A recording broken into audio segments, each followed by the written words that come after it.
Senhores telespectadores, viemos hoje a Felgueiras e esta é a fonte da Santa. Há aqui muita gente que acredita piedosamente que esta água faz bem a tudo. Quando uma pessoa está aflita com qualquer coisa, esta água não há mal que não resolva. É uma das histórias realmente curiosas da região, é esta lenda de Santa Quitéria. Eu vou começar exatamente o programa por lhes contar essa lenda.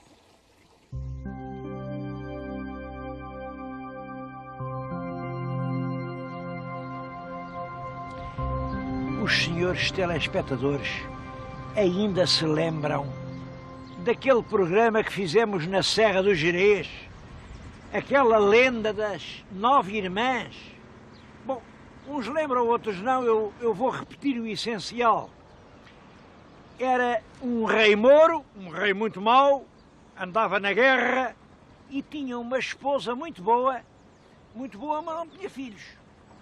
Passava o tempo, o rei andava desesperado e a rainha não conseguia ter nenhum filho, Bem, o rei foi para a guerra, andou lá na guerra uma data de anos. Imaginem, enquanto o rei andava na guerra, a rainha engravidou. Lá teve o seu bom sucesso. Não julguem que teve assim um menino como toda a gente, não. Teve logo de uma vez 9 meninas. 9 meninas. Quem é que ia acreditar que isto era assim uma coisa natural? Pois um parto de 9 meninas, está-se mesmo a ver que isto foi uma coisa com o diabo. E a rainha ficou aflitíssima. Bom, lá na lenda do Gerês, contam que a rainha mandou deitar as meninas ao rio, mas a escrava que era cristã não deitou. Ora bem, aqui em Felgueiras, esta lenda de Santa Quitéria, a lenda da Santa da Fonte, é um bocadinho diferente. Também é verdade, o rei também foi para a guerra, a rainha também teve as meninas, estão a ver ali. Eles aqui fizeram um altar com as 9 meninas, vêem-nas? São aquelas 9, as 9 irmãs. Uma delas, a que se chamava Quitéria, o rei disse: está bem, eu perdoo-te, mas tens que casar com um cavaleiro. E o cavaleiro gostou muito dela, era muito bonita, veio atrás dela por esta serra acima. Em cada capelinha o cavaleiro joelhava-se, rogava, dizia-lhe lindas palavras. E a Quitéria, nada. É que a Quitéria tinha resolvido dar-se a Deus e não ligou mesmo nenhuma ao cavaleiro. Até que o cavaleiro perdeu a cabeça, bom, e fez o que não devia ter feito. Rapou da espada, bumba! Cortou a cabeça à Quitéria. A cabeça rolou, olha, por este monte abaixo, até que foi dar àquela fonte onde eu há bocadinho bebi água. Esta lenda é evidente que está ligada à lenda do Gerês. Aliás, eu já vi contar a mesma lenda em Mérida. Imaginem Mérida, lá nos confins da Lusitânia, na Extremadura espanhola. Isto quer dizer que é uma lenda dos primeiros tempos da cristianização. Agora, aqui é engraçado, quem quiser fazer a história de Felgueiras, quem trouxe a lenda para aqui, para o alto deste monte, foram os frades do Mosteiro de Pombeiro. E já tarde, a igreja, estão a ver a igreja, cada fachada, aquilo é tudo século XVIII. No século XVIII, eles chegaram aqui a contar a história de Santa Quitéria.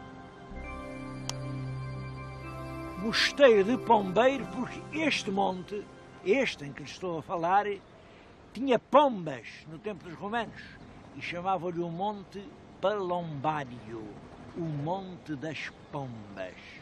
É no lugar onde havia pombas que agora está aquele santuário. A verdade é que a tradição no século XVIII enraizou. Hoje há imensa gente que vem aqui vêm aqui em peregrinação, vêm aqui com grandes montes de flores, é a festa das flores, é aqui que fazem as novenas. Só que as novenas de Felgueiras não são novenas de 9 dias, são as novenas das 9 meninas. 9 meninas vestidas de branco como as 9 irmãs da Santa Quitéria. É realmente um santuário verdadeiro. Nasceu no século XVIII, olhem, a fé, as casas, as habitações, as fontes, desceram monte abaixo e hoje vêem lá embaixo uma cidade. Uma bela cidade, moderna, nascida nas faldas do monte de Santa Quitéria.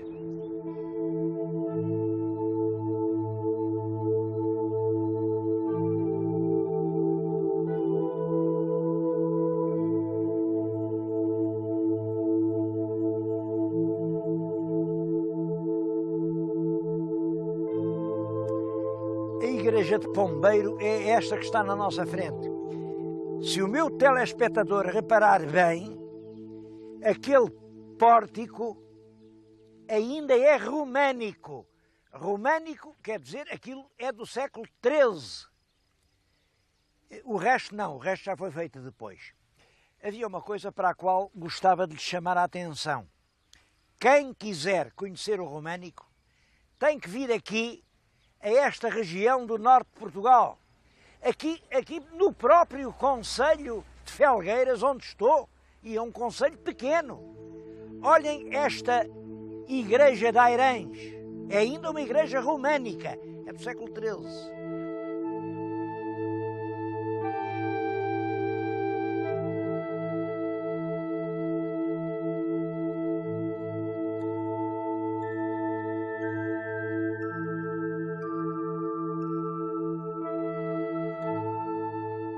Olhem Unhão, Unhão é ali ao lado, Unhão, outra igreja românica.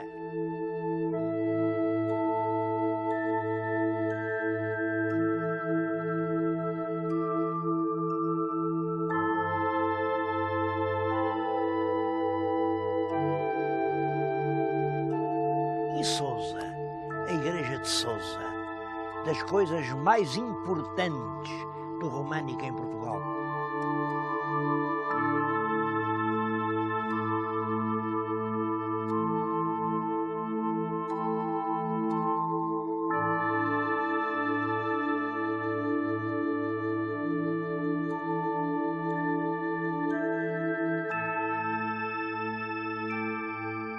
Bom, e noutros concelhos havia muita coisa para mostrar. Mas há uma pergunta. Porquê que aqui há mais românico que em qualquer outra parte do país? É uma pergunta, a resposta que vou dar, enfim, é a minha ideia, eu não tenho a certeza das coisas todas. Mas é verdade que esta parte do território português, para norte do Rio Douro, foi povoada desde o tempo do Conde Dom Henrique com cavaleiros franceses vindos da Borgonha, habituados a construções de grandes proporções, monumentais. Lá para baixo é tudo pequenino, tudo assim maneirinho. Eles não, são grandes igrejas. Mas esses cavaleiros, o Conde Dom Henrique, ou depois o rei Dom Afonso Henriques, dava a cada um, não julguem que era um quintal, dava-lhes um vale, entre o Rio Tolo e o Rio Tolo eram assim extensões enormes. Eram homens com muito poder, e um homem com muito poder pode fazer monumentos que parece que desafiam a própria força do tempo.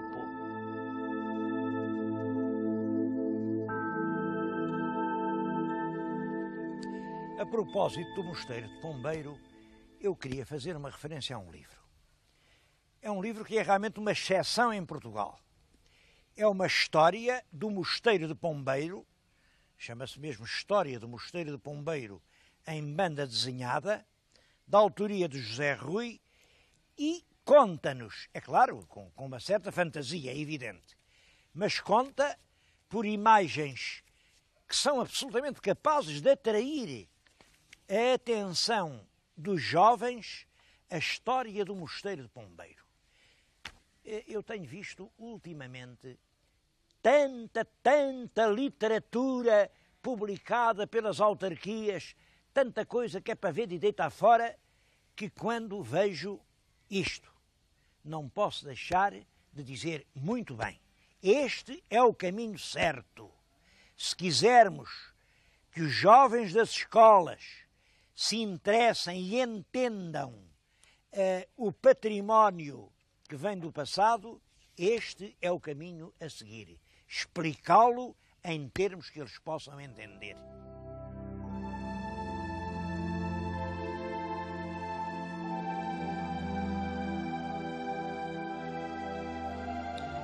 O Mosteiro de Pombeiro está hoje praticamente destruído. Do mosteiro mesmo, o que resta é aquela fachada, aquele lado de um claustro, bom, e a igreja, porque as igrejas foram poupadas. A igreja de Pombeiro é um dos grandes monumentos do românico português. Claro, chegou até hoje, e isto de que século é? Isto tem coisas do século XII, depois vieram os fidalgos no século XIII, acharam pequeno e fizeram maior, e depois no século XIV aumentaram, no século XV transformaram, no século XVI, então, a obra foi enorme, no XVII continuaram. Há muitos vestígios de obras do século XVIII e hoje isto é uma amostra de todos os tempos. Eu acho que assim, mesmo do mais antigo, pouco ficou. Mas, por exemplo, estas pedras são dos primeiros tempos do mosteiro, pelo menos do século XII. Isto são fidalgos, eram os protetores do mosteiro e depois vinham-se aqui sepultar quando morriam. Isto representa um fidalgo, provavelmente um dos condes, com a sua enorme espada. Do outro lado está um que parece ter adormecido. São geração de condes aqui, destes orgulhosos senhores de Riba de Vizela, que eram fidalgos poderosíssimos. Um deles, quem sabe se algum destes dois está ligado a uma história engraçada. Sabem que quando morreu, eu já lhes falei nisso uma vez, quando morreu o rei Dom Sancho I, deixou às infantas, filhas dele, à Dona Teresa, à Dona Sancha e à Dona Mafalda, uns castelos, e deixou-lhes, enfim, inteiramente para elas. O sucessor, que era o Dom Afonso II, achou que não. Em Portugal só há um rei, portanto quem tem castelos é o rei, e queria obrigar as irmãs a prestar-lhe homenagem pelos castelos.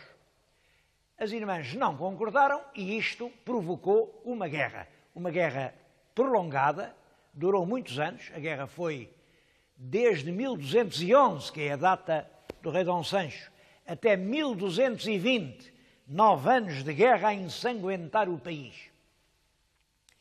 Quem tomou a defesa do rei e foi atacar a infanta Dona Teresa a Montemor, ali à frente das tropas reais, foi aqui o senhor de Riba de Vizela.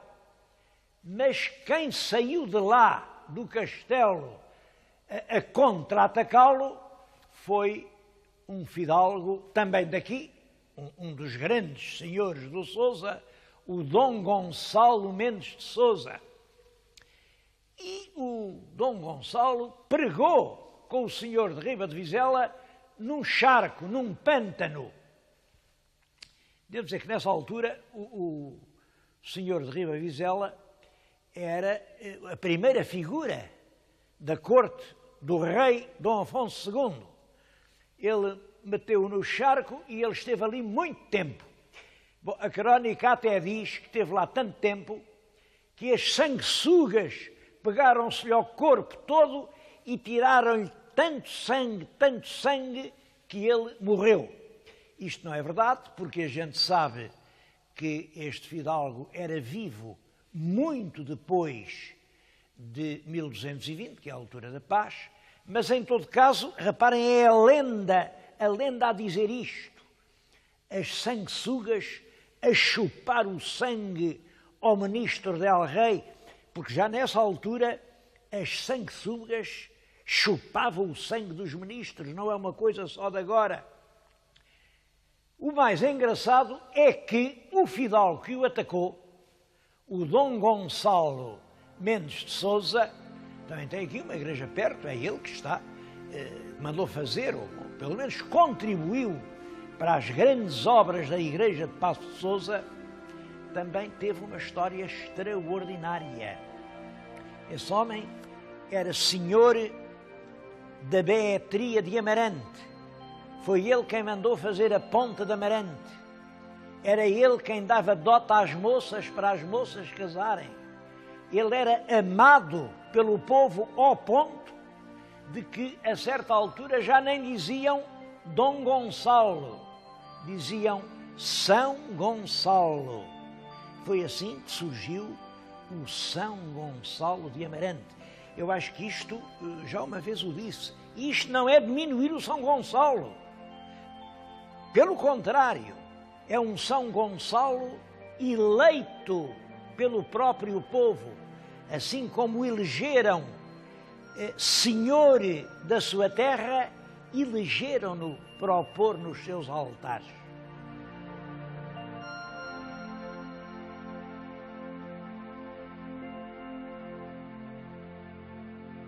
O mosteiro de Pombeiro era realmente rico. Isso originou um episódio que eu gostava de lhes contar. Em 1594, o rei disse: isto não é justo. O mosteiro de Pombeiro tem lá meia dúzia de frades, no meio das serras, e tem aquela renda toda, 8 mil cruzados,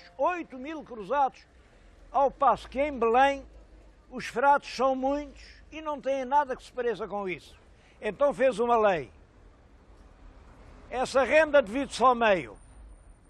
Metade fica em Pombeiro, metade vai para Belém. E este povo que trabalhava aqui nestes campos vinha a uma casa que eu vejo daqui entregar os produtos, as rendas, o cereal, o vinho, o milho, o azeite que iam sustentar os frades de Belém. Eu acho que o povo de Felgueiras nunca percebeu bem essa justiça, que é roubar de uma terra aquilo que ela produz e levar para Belém o que a Felgueiras pertencia. E é por não ter nunca aceitado isso como sadia justiça que ainda hoje chama a isto o sítio de Belém. Aquela casa é a casa de Belém, a casa onde pagava os impostos. Ali atrás de mim fica um café, é o Café de Belém, e é uma rua, a Rua de Belém. O povo nunca esquece as injustiças.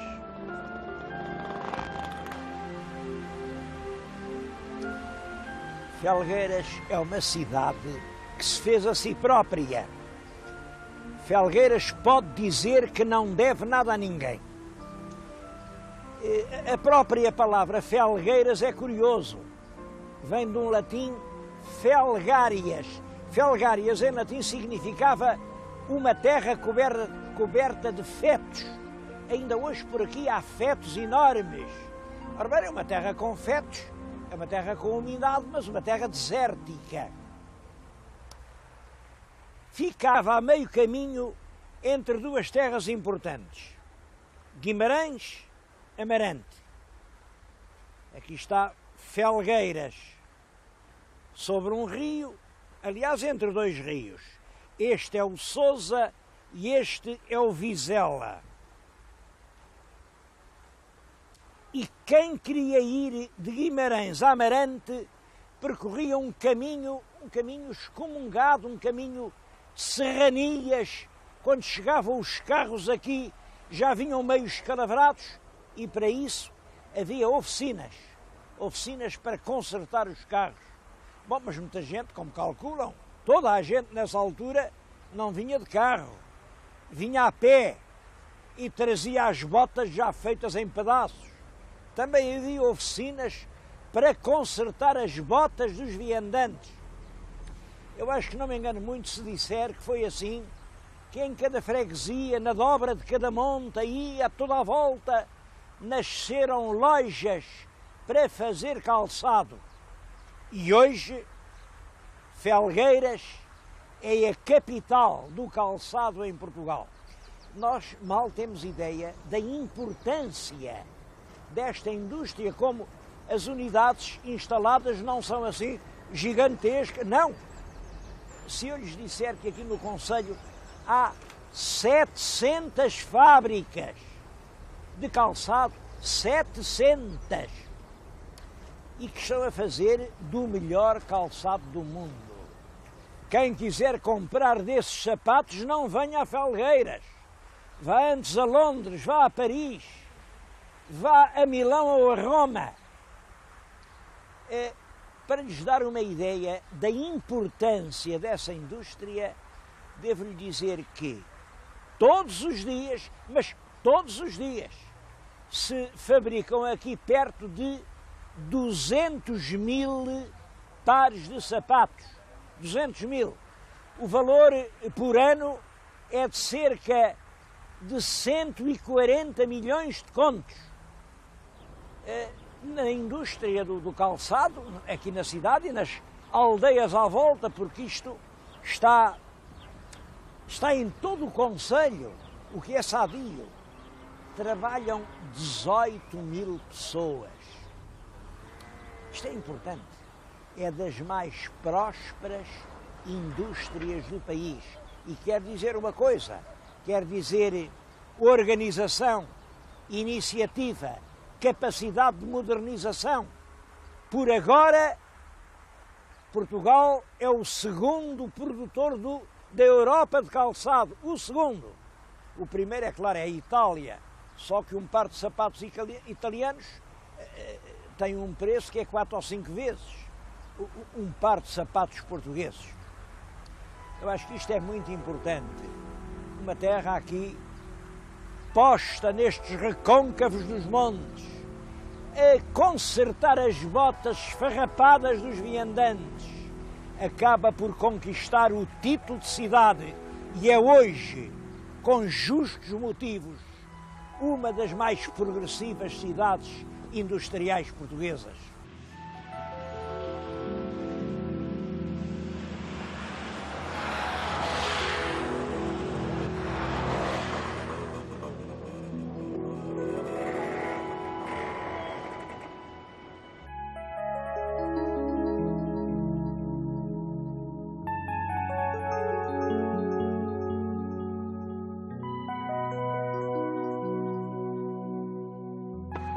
Hoje tivemos imensa sorte, porque é quinta-feira, e a quinta-feira é um dos dias em que se faz o pão de ló de Margaride. Bom, é um mistério porque diabo é que o pão de ló de Felgueiras se há de chamar pão de ló de Margaride. Mas isto também ajuda a perceber a história da terra. Felgueiras era a serrania com bosques, com pinhais, com solidões, e havia aldeias. Uma das aldeias era Margaride. Aqui em Margaride, quando passavam os tais viandantes, com as botas rotas, com os carros desmantelados, enquanto esperavam, as pessoas também queriam comer qualquer coisa.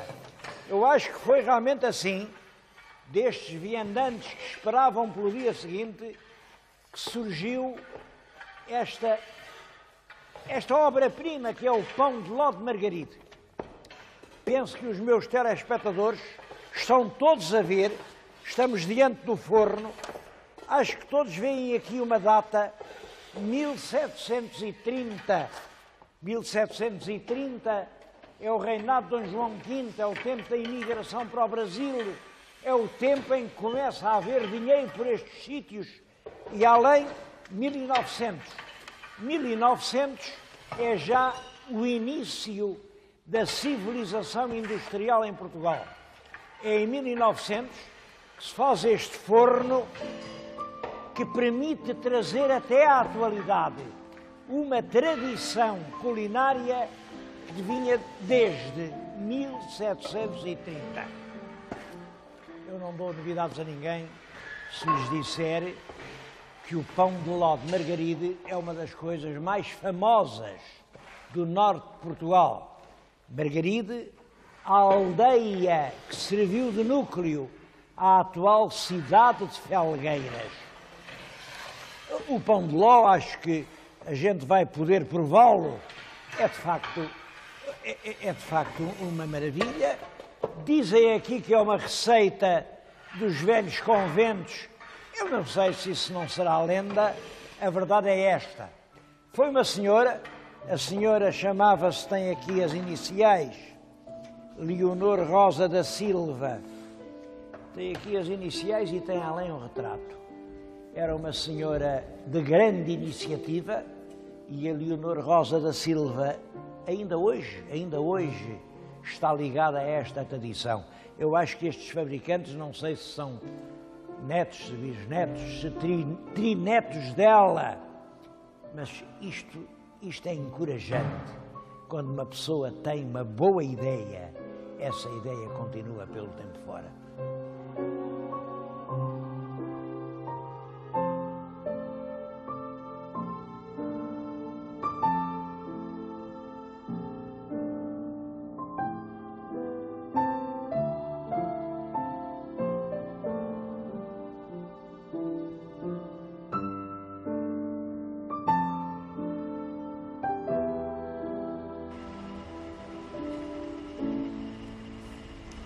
E o futuro, qual vai ser o futuro de Felgueiras?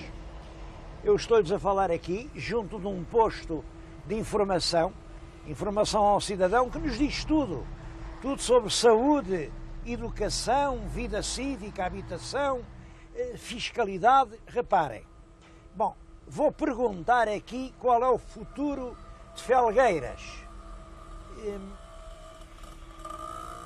E vou naturalmente procurar a palavra F-U-T-U-R-O.